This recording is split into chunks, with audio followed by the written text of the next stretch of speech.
C'est en train de commencer à prendre position en territoire africain. Ça va arriver chez nous, ça s'appelle Eurogenfor. Eurogenfor n'est pas constitué que de gendarmes. Quand ça va arriver ici, ça va faire un choc, parce que personne ne s'attend à ça. Si on regarde bien comme il faut la nature exacte de ces gens-là, si on les scanne, on va s'apercevoir qu'ils n'ont d'humain que l'apparence. Ce sont des soldats qu'on pourrait considérer comme venant de l'au-delà pour instaurer de force, par la violence, parce que c'est ultra violent, le nouvel ordre mondial. Et on les retrouve dans les liens avec les terroristes et compagnie, quoi. Donc ce sont des personnes qui sont là pour mettre en difficulté la population et l'État qui est en place. Par exemple, lorsqu'on parle de Rogenfort, tout à l'heure vous avez présenté Rogenfort comme la force de gendarmerie de l'Union européenne. Sauf que ça n'a rien à voir avec l'Union européenne. Donc c'est là l'ambiguïté. Dans le rapport du Sénat, Eurogenfor a pour origine les armées secrètes de l'OTAN, l'ADIO. Et donc il arrive à un moment donné où ces armées ne parviennent plus à se faire financer au niveau privé. Et donc Alliot-Marie va intégrer Eurogenfor dans les comptes de l'État. Eurogenfor est mis en place par la France, mais en collaboration avec l'Italie, l'Espagne, le Portugal et les Pays-Bas. Le siège se trouve en Italie, les locaux sont gracieusement prêtés par l'Italie, et la langue officielle, eh bien, c'est l'anglais. Alors, ce qui est important aussi de noter, c'est que cette armée, eh bien, a l'immunité. Alors, qui a donné l'immunité à cette armée? Bonne question.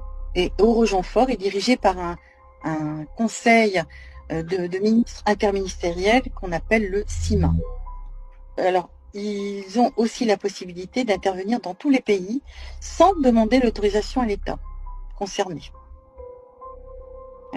Alors, pour financer cette armée, eh bien, c'est là que le gouvernement français va geler des lignes de budget auprès de la gendarmerie et de la police. Voilà, donc c'est pour ça que notre gendarmerie, notre police va se retrouver en difficulté parce que les budgets ils vont piquer dans les budgets du ministère de l'Intérieur et aussi des armées pour pouvoir financer cette armée parallèle, puisque c'est une armée parallèle. Avez-vous une idée du budget dont vous parlez, le budget français par exemple, pour Eurogenfor? Alors, je vous avoue que de tête, non, j'ai pas l'idée, sachant que pour retrouver ça dans les comptes du ministère des Finances publiques, c'est très compliqué parce qu'en fait, ils jouent sur les intitulés des comptes. Auparavant, on avait quelque part une espèce de comptabilité analytique, on pouvait définir qui revenait à quoi, tandis que là, on parle de défense. Alors, de défense, on y met tout qu'on veut, quoi.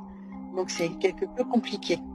Et quelle est la mission officieuse alors de Rogenfor aujourd'hui, dit en quelques mots simples, facilement compréhensibles? Quel est leur terrain de jeu, si je puis dire? Alors, des terrains de jeu, ils en ont plusieurs. D'après ce que nous, on a pu observer, et surtout la manière dont on a pu découvrir l'existence de Rogenfor, c'est dans les pays comme au Mali, au Yémen. Donc ils interviennent de façon, non, en dehors du respect protocole en fait, et on les retrouve,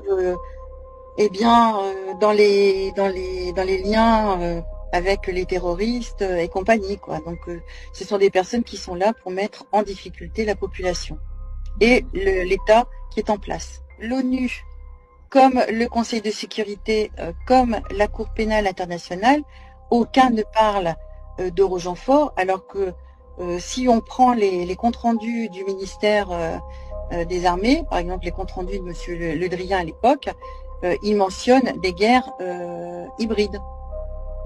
Et les guerres hybrides, c'est les guerres qui sont conduites avec nos armées conventionnelles, et à côté, on a ces armées parallèles, qui, eux, n'ont pas du tout à respecter les règles en matière de militaire. Donc ils ont le droit de faire tout ce qu'ils veulent. La nature exacte de ces gens-là, si on les scanne, on va s'apercevoir qu'ils n'ont d'humain que l'apparence. Ce sont des soldats qu'on pourrait considérer comme venant de l'au-delà pour instaurer de force, par la violence, parce que c'est ultra violent, le nouvel ordre mondial.